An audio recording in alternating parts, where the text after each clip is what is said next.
38 ಇಲ್ಲಿ ರೈತರುಗಳಿಗೆ ಈ ಹಿಂದೆ ಮಂಜೂರಾಗಿದ್ದಂತ ಸರ್ಕಾರಿ ಜಮೀನಿಗೆ ಮೋಡಿ ದುರಸ್ತನ್ನ ಮಾಡಿ ಸರ್ವೆ ಸ್ಕೆಚ್ಚು RTC ಸಂಪೂರ್ಣ ದಾಖಲೆಗಳನ್ನ ಮಾಡಿಕೊಟ್ಟು ಅವರಿಗೆ ಮಾಲೀಕತ್ವದ ಭೂ ಗ್ಯಾರಂಟಿಯನ್ನ ಕೊಡುವಂತಹ ಕಾರ್ಯಕ್ರಮ ಮಾಡ್ತಾ ಇದ್ದೇವೆ. ಹಿಂದೆ 5 ವರ್ಷದಲ್ಲಿ ಈ ಜಿಲ್ಲೆಯಲ್ಲಿ 81 ಪ್ರಕರಣ ಮಾತ್ರ ಮೋಡಿ ದುರಸ್ತ ಆಗಿತ್ತು. ಅಂತಹದ್ದು ಈ ಕಳೆದ 1 ವರ್ಷದಿಂದ 4238 ಪ್ರಕರಣ ನಾವು ಮೋಡಿ ದುರಸ್ತು ಮಾಡಿಕೊಟ್ಟಿದ್ದೇವೆ. ಅದೇ ರೀತಿಯಲ್ಲಿ ಪೌತಿ ಖಾತೆಯನ್ನು ಕೂಡ ಈ ಜಿಲ್ಲೆಯಲ್ಲಿ ಸುಮಾರು 14,000 ಜಮೀನುಗಳು ಮೃತರ ಹೆಸರಿನಲ್ಲಿ ಇದ್ದಂಥವು ಅವುಗಳನ್ನ ನಮ್ಮ ಇಲಾಖೆ ಅಧಿಕಾರಿಗಳೇ ಅವರ ಮನೆ ಬಾಗಿಲಿಗೆ ಹೋಗಿ 16 ವರ್ಷಗಳಿಂದ ಆಗದೇ ಇದ್ದಂತಹ ಪೌತಿ ಖಾತೆಗಳನ್ನು ಕೂಡ ಮಾಡಿಕೊಟ್ಟಿದ್ದೇವೆ. ಅವುಗಳನ್ನ ಇವತ್ತು ಸಮರ್ಪಣೆ ಮಾಡುವಂತಹ ಕಾರ್ಯಕ್ರಮ ಕಂದಾಯ ಇಲಾಖೆ ಅಧಿಕಾರಿಗಳು ಒಂದು ರೀತಿಯಲ್ಲಿ ಹಿಂದೆ ಅಸಾಧ್ಯವಾಗಿದ್ದಂತಹ ಕೆಲಸಗಳನ್ನು ಕೂಡ ಕೆಲವು ಇವತ್ತು ನಾವೇ ಅರ್ಜಿಗೆ ಕಾಯದೆ ಜನರನ್ನ ಅಲಸದೆ ಸ್ವಯಂ ಪ್ರೇರಣೆಯಿಂದ ಅವರ ಮನೆ ಬಾಗಿಲಿಗೆ ತೆರಳಿ ಮಾಡಿಕೊಡುವಂತಹ ಕೆಲಸಗಳು ನಡೀತಾ ಇದೆ. ಇವುಗಳನ್ನ ಜನಗಳಿಗೆ ಸಾರ್ವಜನಿಕವಾಗಿ ಸಮರ್ಪಣೆ ಮಾಡುವಂತಹದ್ದು ಆ ಕಾರ್ಯಕ್ರಮ ಇವತ್ತು ಮಾಡಿದ್ದೇವೆ. ರಾಜ್ಯದಲ್ಲಿ ಹೇಳೋದಾದ್ರೆ ಹಿಂದಿನ ಸರ್ಕಾರದ 5 ವರ್ಷದಲ್ಲಿ 8,500 ಕೋಟಿ ಪ್ರಕರಣ ಮಾಡಿಕೊಟ್ಟಿದ್ರು. ಅದು ಯಾರ್ದು ಅರ್ಜಿ ಕೊಟ್ಟು ಮಾಡಿಸ್ಕೊಳ್ಳೋ ಅಂತ ಶಕ್ತಿ ಇದ್ದವ್ರದ್ದು ಮಾತ್ರ ಆಗಿತ್ತು. ಈಗ ನಾವು ಕಳೆದ 1 ವರ್ಷದಿಂದ 2,06,000 ರೈತರದ್ದು ಅರ್ಜಿಗೂ ಕೂಡ ಕಾಯದೆ ನಾವೇ ಕೋಡಿಯನ್ನ ಕೈಗೆತ್ತಿಕೊಂಡಿದ್ದೇವೆ ಕಳೆದ 1 ವರ್ಷದ ಅವಧಿಯಲ್ಲಿ. ಅದೇ ರೀತಿ ರಾಜ್ಯದಲ್ಲಿ ಸುಮಾರು 13.5 ಲಕ್ಷ ರೈತರದ್ದು ಮೃತರ ಹೆಸರಿನಲ್ಲಿದ್ದಂತ ಜಮೀನುಗಳನ್ನ ವಾರಸುದಾರರಿಗೆ ಖಾತಾ ಮಾಡಿ ಕೊಡೋದ್ರ ಮುಖಾಂತರ ಅವರಿಗೆ ಮಾಲೀಕತ್ವದ ಗ್ಯಾರಂಟಿಯನ್ನ ಕೊಡ್ತಾ ಇದ್ದೇವೆ. ಹಾಗೆ ಕಂದಾಯ ಇಲಾಖೆಯಲ್ಲಿ ಇರ್ತಕ್ಕಂಥ ದಾಖಲೆಗಳನ್ನ ಗಣಕೀಕರಣ ಮಾಡ್ತಾ ಇದ್ದೇವೆ. ಇದರಿಂದ ದಾಖಲೆಗಳು ಕಳೆದಾಕೋದಿಲ್ಲ, ಬಚ್ಚಿಡೋಕ್ಕಾಗೋದಿಲ್ಲ, ನಕಲಿ ಫೋರ್ಜರಿ ಮಾಡೋದಕ್ಕೆ ಆಗೋದಿಲ್ಲ ಮತ್ತು ಜನ ಮನೆಯಲ್ಲೇ ಕೂತ್ಕೊಂಡು ಆನ್ಲೈನ್ ಅಲ್ಲಿ ದಾಖಲೆಗಳನ್ನ ಪಡೆದುಕೊಳ್ಳಬಹುದು. ಭೂ ಸುರಕ್ಷಾ ಯೋಜನೆಯಲ್ಲಿ ಸುಮಾರು 73 ಕೋಟಿ ಪುಟಗಳ ದಾಖಲೆಗಳನ್ನ ಈಗ ಗಣಕೀಕರಣ ಮಾಡಿದ್ದೇವೆ. ಇವೆಲ್ಲವೂ ಕೂಡ ಜನ ನೆಮ್ಮದಿಯಾಗಿ ಬದುಕೋದಕ್ಕೆ ಅನುಕೂಲ ಆಗ್ತಕ್ಕಂತಹ ಕಾರ್ಯಕ್ರಮಗಳು. ಇದು ಕಂದಾಯ ಇಲಾಖೆಯಲ್ಲಿ ಒಂದು ರೀತಿ ಮೌನ ಕ್ರಾಂತಿ ನಾವು ಮಾಡ್ತಾ ಇದ್ದೇವೆ. ಜನಗಳ ಬದುಕು ಸುಧಾರಣೆ ಆಗಬೇಕು ಅನ್ನೋ ದೃಷ್ಟಿಯನ್ನ ಇಟ್ಕೊಂಡು ಅದನ್ನ ಅಲ್ಲಲ್ಲಿ ಸಾರ್ವಜನಿಕವಾಗಿ ಜನಗಳಿಗೆ ಸಮರ್ಪಣೆ ಮಾಡಬೇಕಾಗಿರೋದು ಪ್ರಜಾಪ್ರಭುತ್ವದ ಅವಶ್ಯಕತೆ. ಅಂತ ಕಾರ್ಯಕ್ರಮವನ್ನು ಇವತ್ತಿಗೆ ಹಮ್ಮಿಕೊಂಡಿದ್ದಾರೆ. ರಾಜ್ಯದ 240 ತಾಲೂಕುಗಳ ಪೈಕಿ 103 ತಾಲೂಕುಗಳಲ್ಲಿ ರೆಕಾರ್ಡ್ಸ್ ಡಿಜಿಟೈಸೇಷನ್ ಅನ್ನ ಕಂಪ್ಲೀಟ್ ಮಾಡಿದ್ದೇವೆ. 103 ತಾಲೂಕು. ಇನ್ನು 137 ತಾಲೂಕು ಬಾಕಿ ಇದೆ. 6 ತಿಂಗಳ ಒಳಗಡೆ ಬಾಕಿ ಇರ್ತಕ್ಕಂಥ ಎಲ್ಲಾ ತಾಲೂಕುಗಳಲ್ಲೂ ಕೂಡ ಸಂಪೂರ್ಣವಾಗಿ ದಾಖಲೆಗಳ ಗಣಕೀಕರಣ ಮುಗಿಸ್ಬೇಕು. ಅದೇ ಸಂದರ್ಭದಲ್ಲಿ AC ಮತ್ತು DC ಆಫೀಸಲ್ಲಿ ಇರ್ತಕ್ಕಂತಹ ಮೂಲ ದಾಖಲೆಗಳ ಗಣಕೀಕರಣವನ್ನು ಬರುವ 6 ತಿಂಗಳಲ್ಲಿ ಮುಗಿಸ್ಬೇಕು ಅಂತ ನಾನು ಸೂಚನೆ ಕೊಟ್ಟಿದ್ದೇನೆ.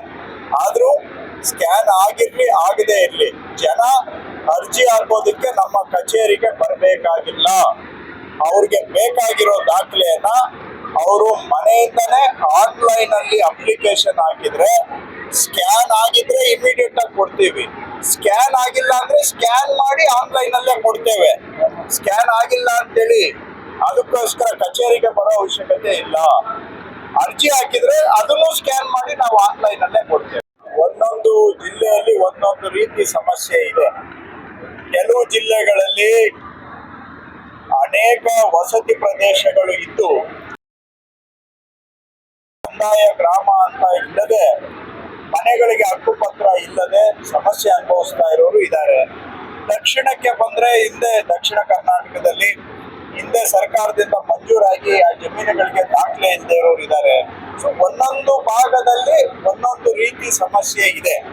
ಆದ್ರೆ ಆದ್ರೆ ಹೊಸಕೋಟೆ ತಾಲೂಕಲ್ಲಿ ಸ್ಥಳೀಯ ಅಧಿಕಾರಿಗಳು, ಶಾಸಕರ ನೇತೃತ್ವದಲ್ಲಿ ಮತ್ತು ಜಿಲ್ಲಾಡಳಿತದ ಸಹಕಾರದಿಂದ ಎಲ್ಲಾ ಕಾರ್ಯಕ್ರಮಗಳನ್ನು ಕೂಡ ಅತ್ಯಂತ ಯಶಸ್ವಿಯಾಗಿ ಜನರಿಗೆ ತಲುಪಿಸುವಂತ ಪ್ರಯತ್ನ ಶಾಸಕರಾದಂತ ಶರತ್ ಬಚ್ಚೇಗೌಡರು ನೇತೃತ್ವದಲ್ಲಿ ಇಡೀ ತಾಲೂಕು ಜಿಲ್ಲಾಡಳಿತ ಮನೆ ಮನೆಗೂ ಈ ಕಾರ್ಯಕ್ರಮಗಳನ್ನ ತಲುಪಿಸುವಂತ ಒಳ್ಳೆ ಕೆಲಸವನ್ನ ಅವ್ರು ಮಾಡ್ತಾರೆ. ವಿತರಣೆ ಮಾಡಿದೀವಿ. ಅದ್ರ ಜೊತೆಗೆ ಸುಮಾರು 4,500ಕ್ಕೂ ಹೆಚ್ಚು ಫಲಾನುಭವಿಗಳಿಗೆ ಇವತ್ತು ನಾವು ಪೌತಿ ಖಾತೆನ ಮಾಡಿಕೊಟ್ಟು ಸುಮಾರು 200ಕ್ಕೂ ಹೆಚ್ಚು ಫಲಾನುಭವಿಗಳಿಗೆ ಸಾಮಾಜಿಕ ಭದ್ರತೆ ಯೋಜನೆಗಳ ಅವರ ಹಕ್ಕುಪತ್ರಗಳನ್ನ ವಿತರಣೆ ಮಾಡಿದೀವಿ. ಯೋಜನೆಗಳು ಕೂಡ ಮಾಡಿಕೊಟ್ಟಿದೀವಿ. ಮತ್ತೆ ವಿಶೇಷವಾಗಿ 94C 94CC ಅಡಿಯಲ್ಲಿ ಸುಮಾರು 50 ಕುಟುಂಬಗಳಿಗೆ ಅವ್ರ ಮನೆಗಳ ಹಕ್ಕುಪತ್ರಗಳ ವಿತರಣೆ ಕಾರ್ಯಕ್ರಮನ ಮತ್ತೆ ಇಲ್ಲಿ 53 ಅರ್ಜಿಯಲ್ಲಿ ಏನು ವಿತರಣೆ ಮಾಡಬೇಕು ಇವೆಲ್ಲವನ್ನೂ ಕೂಡ ನಮ್ಮ ತಾಲೂಕಿನ ಮಟ್ಟದಲ್ಲಿ ಇವತ್ತು ನಾವು ಮಾಡ್ಕೊಳ್ತಾ ಬಂದಿದ್ದೀವಿ. ಜಿಲ್ಲೆ 4 ತಾಲೂಕುಗಳು ನೆಲಮಂಗಲ, ದೊಡ್ಡಬಳ್ಳಾಪುರ, ದೇವನಹಳ್ಳಿ ಮತ್ತೆ ಹೊಸಕೋಟೆ ಎಲ್ಲಾ ಭಾಗಗಳಿಂದ ಕೂಡ ಫಲಾನುಭವಿ ಬಂದು ನಾವು ಇಲ್ಲಿ ಸ್ಥಳದಲ್ಲೇ ಇಲ್ಲೇ ವಿತರಣೆ ಮಾಡಿ ಏನ್ ಬಸ್ಸಲ್ಲಿ ಕರ್ಕೊಂಡ್ ಬಂದಿವಿ ಅವ್ರಿಗೆಲ್ಲರೂ ಕೂಡ ಸವಲತ್ತುಗಳನ್ನ ವಿತರಣೆ ಮಾಡಿ ಬಸ್ಸಲ್ಲಿ ಅವ್ರನ್ನ ಮನೆಯವರೆಗೂ ಕೂಡ ತಲುಪಿಸ್ಕೊಡುವಂತ ಕೆಲಸ ಮಾಡಬೇಕು ಅಂತೇಳಿ ನಾವು ಸೂಚನೆ ಮಾಡಿದ್ದೇನೆ. ಸುಮಾರು 136 ನೂತನವಾಗಿ ನವಗ್ರಾಮ ಅಥವಾ ಉಪಗ್ರಾಮ ಮಾಡುವಂತ ಒಂದು ಅವಶ್ಯಕತೆ ನಮ್ಮ ತಾಲೂಕಲ್ಲಿದೆ.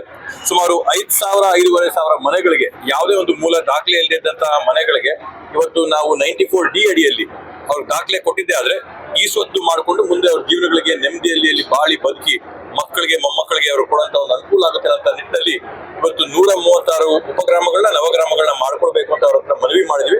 ಅದಕ್ಕೆ ಅವರು ಕೂಡ ಪಾಸಿಟಿವ್ ಆಗಿ ಸಕಾರಾತ್ಮಕವಾಗಿ ಮಾಡ್ಕೊಡ್ತೀವಿ ಅಂತ ಒಂದು ಸೂಚನೆಯನ್ನ ಕೊಟ್ಟಿದ್ದಾರೆ. ಮತ್ತೆ ಅದ್ರ ಜೊತೆಗೆ ಈಗಾಗಲೇ ಹಿಂದೆ ನಮ್ಗೆ ಒಂದು ಪ್ರಜಾಸೌಧ ಮಾಡಿ ನಮ್ಮ ಹೊಸ ತಾಲೂಕು ಕಚೇರಿ ಮಾಡಿಕೊಟ್ಟಿದ್ದಾರೆ. ಅದ್ರ ಜೊತೆಗೆ ಬೇರೆ ಬೇರೆ ಹೋಬಳಿ ಮಟ್ಟಗಳಲ್ಲಿ ಇರ್ತಕ್ಕಂಥ ನಮ್ಮ ಏನು ಉಪ ತಹಶೀಲ್ದಾರ್ಗಳ ಕಚೇರಿಗಳ ನಾಡ ಕಚೇರಿಗಳಿವೆ ಅಲ್ಲಿ ಕೂಡ ಕಚೇರಿಗಳನ್ನ ಮೇಲ್ದರ್ಜೆಗೆ ಏರ್ಸ್ಕೊಡಿ ಅಂತ ನಾವು ಮನವಿ ಮಾಡಿದೀವಿ. ಅವರು ಪರಿಶೀಲನೆ ಮಾಡಿ ಶೀಘ್ರದಲ್ಲೇನೆ ಅವನ್ನೆಲ್ಲವನ್ನೂ ಕೂಡ ತಾಲೂಕಿಗೆ ಕೊಡುವಂತ ಕೆಲಸನ ಮಾಡ್ಕೊಡ್ತೀವಿ ಅಂತ ಹೇಳಿದ್ರೆ ತಾಲೂಕಿಗೆ ಬಂದಾಗೆಲ್ಲಾನು ಕೂಡ ತಾಲೂಕಿಗೆ ಏನಾದ್ರೂ ಪ್ರಗತಿಪರವಾದಂತ ಒಂದು ಕಾರ್ಯಕ್ರಮನ ಯೋಜನೆಯನ್ನ ಕೊಟ್ಟೋಗಿದ್ದಾರೆ. ಅದರಿಂದ ಅವ್ರಿಗೆ ಏನಂತ ತಿಳಿಸ್ಕೊಂಡು ಇವಾಗ ವಿತರಣೆ ಮಾಡಿ ಈಗ ನನ್ನ ಅಂದಾಜು 20 ಉಳಿದಿರ್ಬೇಕು. ಅಂದ್ರೆ ಏನ್ ನಾವು ವಿತರಣೆ ಮಾಡಿದ್ವಿ ಸುಮಾರು 140 ಹಕ್ಕುಪತ್ರಗಳನ್ನ ವಿತರಣೆ ಮಾಡಿದ್ರಲ್ಲಿ 20 ಲೋಪ ಕಂಡು ಬಂದಿದ್ದನ್ನ ನಾವು ಸರಿ ಮಾಡಿಸ್ಕೊಂಡು ಇನ್ನ 120 ಏನ್ ಫಲಾವಳಿಗಳು ಬೆಳೆಯುವ ಈಗಾಗಲೇ ಪಾಯಗಳು ಹಾಕೊಳ್ಳೋಕ್ಕೂ ಕೂಡ ಪ್ರಾರಂಭ ಮಾಡಿದ್ರೆ ಅದರಿಂದ ಅಲ್ಲಿ ಎಲ್ಲೆಲ್ಲಿ ಅಡಕು ತೊಡಕಾಗುತ್ತೋ ಅದನ್ನು ಕೂಡ ನಾವು ಸರಿಪಡಿಸ್ಕೊಂಡು ಕಡೆಗೆ ನಾವು ಬದ್ಧವಾಗಿದ್ದೀವಿ ಏನ್ ಕೊಡಬೇಕು ಸಾರ್ವಜನಿಕರಿಗೆ ಅಂತ ಹೇಳಿ. ಹಿಂದೆ ಮುಂದೆ ಅಡಕು ತೊಡಕ ಆಗ್ತಿದ್ದಂಥದ್ದಿಲ್ಲ, ಸರಿಪಡಿಸ್ಕೊಂಡು ಮಾಡುವಂತ ಕೆಲಸ ನಾವು ಮಾಡ್ತಾ ಇದ್ದೀವಿ. ಬಜೆಟ್ ಅಲ್ಲಿ ನಾನು ಅತ್ಯಂತ ಆಶಾದಾಯಕವಾಗಿ ಬಜೆಟ್ ಅಲ್ಲಿ ಬಂದೇ ಬರುತ್ತಂತ ವಿಶ್ವಾಸ ಇಟ್ಕೊಂಡಿದ್ದೀನಿ. ಬರ್ದೇ ಇದ್ರು ಕೂಡ ನಾವು ಈಗಾಗಲೇ NHA ಅವ್ರ ಜೊತೆ ಮತ್ತೆ ಮೆಟ್ರೋ ಅವ್ರ ಜೊತೆ ಇಬ್ಬರದ್ದು ಚರ್ಚೆ ಮಾಡಿ ಮೇಲ್ಸೇತುವೆ ಮತ್ತೆ ಮೆಟ್ರೋ ನಮ್ ಬೇಡಿಕೆ ಇರೋಂಥದ್ದು ಬರೀ ಮೆಟ್ರೋ ಒಂದೇ ಅಲ್ಲ, ಮೆಟ್ರೋ ಜೊತೆಗೆ ನಮಗೆ ಮೇಲ್ಸೇತುವೆನೂ ಬರಬೇಕು, ಬ್ರಿಡ್ಜ್ ಆಗ್ಬೇಕು, KR ಪುರಂ ಇಂದ ಹಿಡಿದು MVG ವರೆಗೂ ನಮ್ಗೆ ಎಲಿವೇಟೆಡ್ ರೋಡ್ ಮತ್ತೆ ಮೆಟ್ರೋ ಎರಡೂ ಕೂಡ ಬರಬೇಕು ಅನ್ನೋ ಒಂದು ಮನವಿ ಏನಿದೆ. ಎರಡೂ ಕೂಡ ಪಾಸಿಟಿವ್ ಆಗಿ ಬರುತ್ತೆ ಅನ್ನೋ ವಿಶ್ವಾಸ ಸಂಪೂರ್ಣವಾಗಿದೆ.